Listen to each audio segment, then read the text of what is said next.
آه يلا أنا فاضلكوا بقى.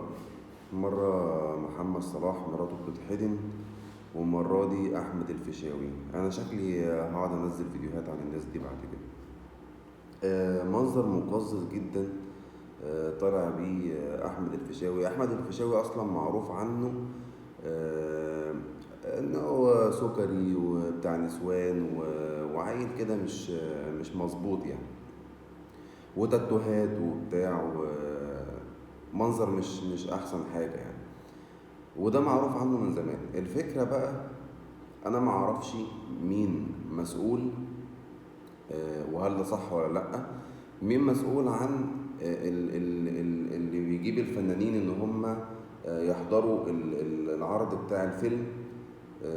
وهل في مسؤول يقدر يقول واحد فنان، يقول له لا ما تحضرش، او احضر، او احضر بشكل معين؟ لان المنظر ما كانش حلو خالص يعني. الواد كان سكران طينة. ايه القرف ده؟